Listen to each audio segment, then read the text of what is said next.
வணக்கம். சமீபத்துல சிவகங்கை மாவட்டத்துல மானாமதுரை பக்கத்துல மேலக்கிடாவூர் ஒரு சின்ன கிராமம். அந்த கிராமத்துல பாத்தீங்கன்னா 2 தான் ஒடுக்கப்பட்டிருக்கும். அந்த 2 ஒடுக்கப்பட்ட குடும்பத்துல ஒரே ஒரு மாடு. அவர் புல்லட்ல கல்லூரிக்கு போயிட்டு வந்திருக்காரு. இது மேல் சாதி அப்படின்னு தன்னை நம்பிக்கிட்டு இருக்கக்கூடிய அந்த இளைஞர்கள் ஒரு 3 பேர், வல்லரசு, வினோத், ஆதி ஈஸ்வரன், இந்த 3 பேரும் சேர்ந்து அந்த புல்லட் ஓட்டிட்டு கல்லூரிக்கு போன ஐயாச்சாமி அப்படிங்கிற அந்த இளைஞர் கையில வெட்டிருக்கு. இவங்களுக்கு தினம் இந்த 2000 வருஷமா கை கட்டிட்டு இருந்த ஒரு சமூகம் தான் கண் முன்னாடி புல்லட்ல போறத தாங்கிக்க முடியாம கைய வெட்டிருக்கு. இப்போ அந்த 3 பேரும் சிறைக்கு போயிருக்கிறாங்க. இந்த பாதிக்கப்பட்ட மாணவர் மேல் சிகிச்சைக்காக மதுரைக்கு போயிருக்காரு. இப்ப எப்படி இருக்காருங்கிறது சூழல்னு தெரியல. என்னன்னா, இது எப்படி இவங்களுக்கு ஒருத்தன் தன்னுடைய உழைப்புல தன்னுடைய வருமானத்துல புல்லட்ல போறது இந்த வெட்டித்தனமா பொறுக்கித்தனமா ரோட்ல உட்காந்துட்டு பிச்சை எடுக்கிற மாதிரி உட்காந்துட்டு இவனுக்கு எப்படி வைத்தறிச்சல் வரலாம்? ஒரு தன்னுடைய சொந்த உழைப்பின் மூலமா வர்றத அது எப்படி தான் கீழ் சாதிக்காரன் ரோட்டில் நடக்கக்கூடாது, செருப்பு போடக்கூடாது, துண்டுக்கு அணியக்கூடாது, இப்படியான ஒரு சமூகத்துல இந்த ஒருத்தன் எப்படி புல்லட்ல போகலாம் அப்படிங்கிற மனநிலை இவங்களுக்கு அருவாளை தூக்கி வெட்டுற அளவுக்கு வந்திருக்குன்னா, இன்னும் இந்த சாதிய சமூகம் தலைமுறையா சாதியை கடத்திக்கிட்டு வர்றதோட இந்த விளைவு அந்த 3 பேரையும் கொலகாரன் ஆகியிருக்கு. ஆக்சுவலா இதுல நல்ல குறிப்பிட்டு பாத்தீங்கன்னா, எப்படி படிக்கிற மாணவர் இன்னொரு மாணவரை வெட்டுறாங்க. இதுதான் திருநெல்வேலியில ஒரு சம்பவம் நடந்தது. வாசல்லே வெட்டி வாசல் ஃபுல்லா ரத்தமா இருந்தது. அது பயங்கரமா பேசப்பட்டது. திமுக எம்எல்ஏ கல்வித்துறை அமைச்சர் பேசியிருந்தாரு. அன்பில் மகேஷ் கூட பேசியிருந்தார். நான் இருக்கேன் தம்பி, நீ துணிஞ்சு படி. அவரு இப்ப நல்ல மார்க் வாங்கியிருந்தாப்ப அந்த பையன். இது மாதிரி இந்த இளைஞர் கையில யார் கத்தி கொடுக்கா, யார் அருவா கொடுக்காருன்னா அதே கம்யூனிட்டியில உள்ள கொஞ்சம் அதிகமான வயசு உள்ளவங்க தான். இப்போ இந்த வெட்டின 3 பேருமே ஒருத்தருக்கு 40 வயசு, இன்னொருத்தர் தான் சின்ன பையன். அந்த 40 வயசு ஆளோ 60 வயசு ஆளோ அவனோட ஜாதி பெருமையா பயங்கரமா பேசுறது. அவங்க தான் ஜென்ரேஷன் அடுத்த ஜென்ரேஷன் ஜாதியை கடத்துறங்கிற பேர்ல தூக்கிட்டு போய் ஜெயில தூக்கி உட்கார வைக்கிற வேலையை மட்டும் தான் பாக்குறாங்க. அடுத்த ஜென்ரேஷன் ஜாதியை கடத்துறேன்னா ஜாதிக்கு நீ ஏதாவது பண்ணா, ஒரு படிப்புக்கு ஏதாவது உதவு, நம்ம ஜாதிகாரங்களுக்கு உதவு, அப்படிலாம் சொல்றது கிடையாது. நம்ம முன்னாடி அவன் எப்படா வெள்ளை வேஷ்டி கட்டிட்டு போகலாம், நம்ம முன்னாடி அவன் எப்படா இப்படி ஜாதியை காப்பாத்துனா ஜெயில தான் போய் உட்காரணும். சட்டம் அதுதான் சொல்லுது. என்ன சோ அதனால இந்த இளைஞர்கள் ரொம்ப தெளிவா இருந்துங்க. உங்களை மேனிபுலேட் பண்றதுக்காக இந்த மாதிரி 40 வயசு 50 வயசுக்காரங்க ரொம்ப மீசை முறுகிட்டு சுத்திட்டு இருக்கலாம். நம்ம உள்ள போனா வெளியே எடுத்துருவாங்க. நம்ம இப்பெல்லாம் கிடையாது. பெரிய ஜாதி கட்சி தலைவர் சொல்லக்கூடிய கோகுல்ராஜ் கொலைகளுக்குள்ளே உள்ள தூக்கி வச்சு செஞ்சுட்டாங்க. சட்டம் வலிமையா இருக்குன்னுலாம் கிடையாது. சட்டம் எப்பவுமே வலிமையா தான் இருக்குது. இப்ப பேசக்கூடிய ஆட்கள் வலிமையா இருக்காங்க. பொதுநலம் சார்ந்து சிந்திக்கக்கூடிய ஆட்கள் வலிமையா இருக்கிறாங்க. அதனால படிப்பு மூலியமாவும் கல்வியிலையும் வேலை வாய்ப்புலையும் அடுத்த கட்டத்துக்கு கவர்மெண்ட்டுக்கு ஃபேவரா, கவர்மெண்ட் படிப்புலையும் வேலை வாய்ப்புலையும் அடுத்த கட்டத்துக்கு போறதுக்கு மட்டும் ஜாதிக்காரன் உதவுனா தயவு செய்து அதை மட்டும் ஃபாலோ பண்ணுங்க. தவிர இவன் புல்லட்ல போறான், இவன் நம்ம முன்னாடியே வெள்ளை வேஷ்டி வெள்ளை சட்டை போட்டு போறான் அப்படிங்கலாம் அவனுக்கு உணர்ச்சி புடச்சிட்டு வந்துன்னா அவனை மாதிரி வாழணும்.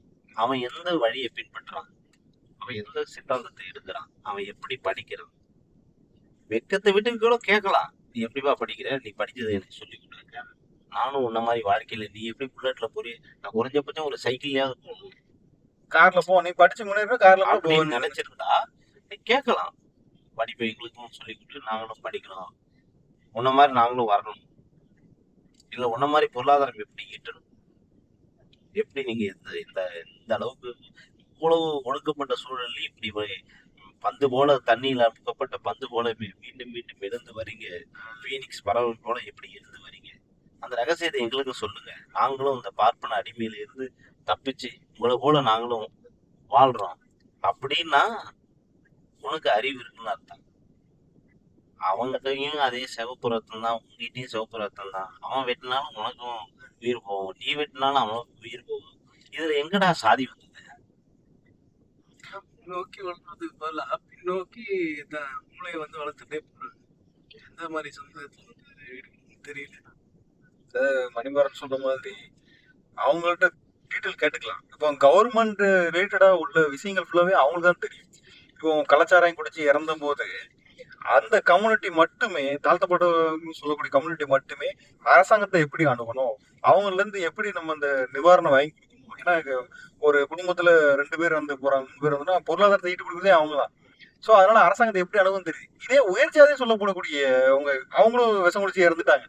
ஆனா யாருக்கும் சொல்லாம சாஸ்திர சம்பிரதாயப்படி முடிவு சொல்லி தூக்கி போய் எரிச்சிட்டானுங்க.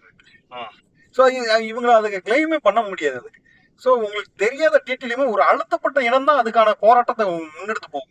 ஆமா, அதை கேட்டு வாங்குறது தப்பு இல்லை. அவனுக்கு முன்னேறன்னு நினைச்சா கண்டிப்பா கேட்டு வாங்கிடுவாங்க. இந்த பரியரும் பெருமாள்ல வரும்போது பரியரும் பெருமாள்ல ஒரு சீன் வரும். அப்படி செஞ்சா என் மீசைக்கு நல்ல மரியாதை அப்படிமா. மீசையிலேடா மரியாதை கொண்டு வச்சிருக்கீங்க. ஸோ இந்த மாதிரிதான் இருக்குது. மனநிலை வந்து கொஞ்சம் மாற்றத்தை உண்டாக்கணும். எல்லாருமே சக தோழன் சக நண்பன்கிற மாதிரி நம்ம பார்த்தா மட்டும்தான். ஏன்னா நாளைக்கு நீ சாயங்காலத்துல இருந்து காலையில வரைக்கும் ஒரு நேரமா தான் அவனை பார்க்க தான் போறான். ஸ்கூல்ல வரும்போதும் சரி, போகும்போதும் சரி, அவனை பார்க்க தான் போற, பேசதான் போற. அவன் இல்லாம இருந்தா உனக்கு ஒரு வெற்றிடம் மாதிரி உண்டாகும் உன் வாழ்க்கையிலேயே வந்துட்டு. அதை புரிஞ்சுக்கிட்டு அவன் உன்னோட ரொம்ப க்ளோஸான நண்பன் புரிஞ்சுக்கிட்டு அவனை சகோதரத்துவத்தை உனக்கு தான் பார்க்கணுமே தவிர இந்த மாதிரி ஜாதி வெறி உண்டாக்கூடிய நாயெல்லாம் செருப்போல் தடி. எத்தனை வயசா இருந்தாலும் சரி, 60 வயசு இருந்தாலும் சரி, 40 வயசு இருந்தாலும் கழட்டி செருப்பை சாணி தடை கூட அட்டி. ஏன்டா ஏன் உன் வாழ்க்கை சீரழிஞ்சு போக, அவன் வாழ்க்கை சீரழிஞ்சு தான் இருக்கும். உன் வாழ்க்கை சீரழிஞ்சு போகாது, என்னையத்துக்கு ஜெயில் வைக்க வேலையை பார்க்கறத பத்தியா அப்படிங்கிற மாதிரி அடுத்த ஜென்ரேஷன் பண்ணும். இதுக்கப்புறம் என்ன சொன்னோம், ஜெயில போய் இதே மாதிரி பாதிக்கப்பட்டவங்க லிஸ்ட் எடுத்துட்டு அவங்கள்ட்ட தனியா இன்டர்வியூ எடுக்கும். அப்பதான் உள்ள என்ன மாதிரி சம்பவங்கள்லாம் நடக்குது அப்படின்னு வெளியே அடுத்த ஜெயிலுக்கு போக ரெடியா இருப்பான் தெரியுமா, அவனுக்கு கட்டுப்படுத்தப்படுறது.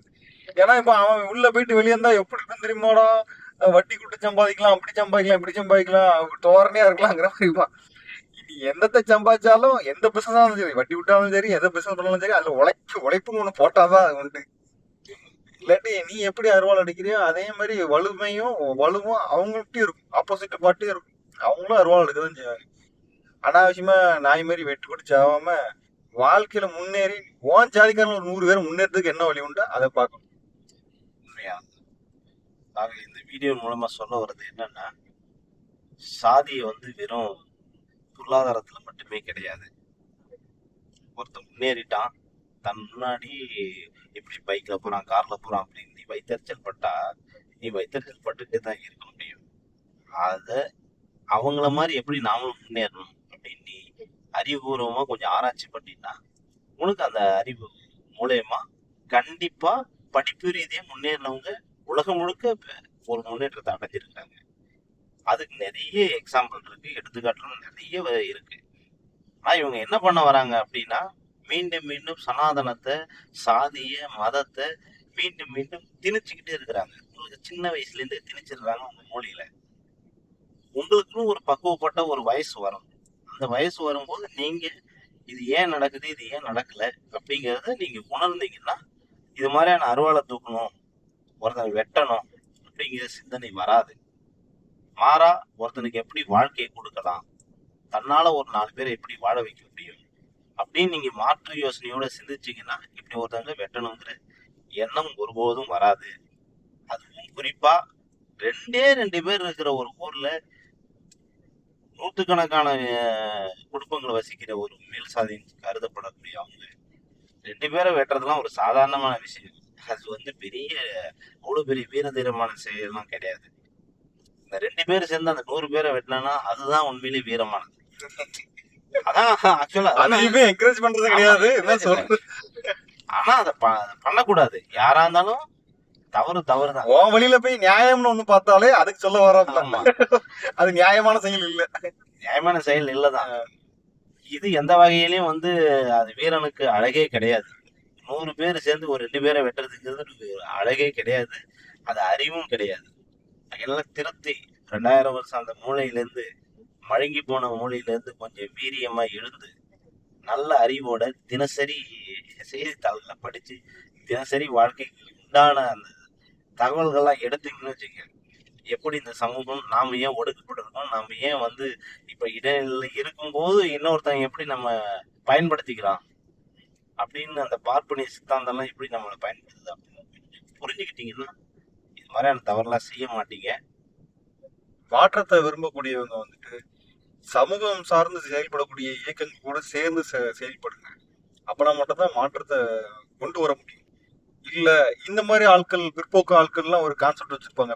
முன்னோர்கள் முட்டாள்கள் இல்லை, நாங்க தாத்தா எப்படி வாழ்ந்தா தெரியுமாடா, உங்க பாட்டா எப்படி வாழ்ந்தா தெரியுமாடா, அவர் வந்தாலே ரோடே அது. இந்த பார்ப்போம் ஒருத்தன் பேசினாப்புல, எங்க தாத்தா இந்த ஐயர் அப்படின்னு ஒரு பேர் சொல்லி ஒரு 4 தெருவுக்குள்ள வந்தார், தூக்கி எழுத்து போட்டு அடிச்சார். இது பெருமையாடா, இது ஒரு கேனப்பை பேசுறவங்க அதை பப்ளிஷ் பண்ணிட்டு ஒவ்வொருத்தனும் இண்டிவிஜுவல் அதிகாரம் பாப்பானே அடிக்க நம்ம நினைச்சாங்கடா அப்படின்னு. இது அனைத்துமே வந்துட்டு பிரித்தாளும் சூழ்ச்சி தான்.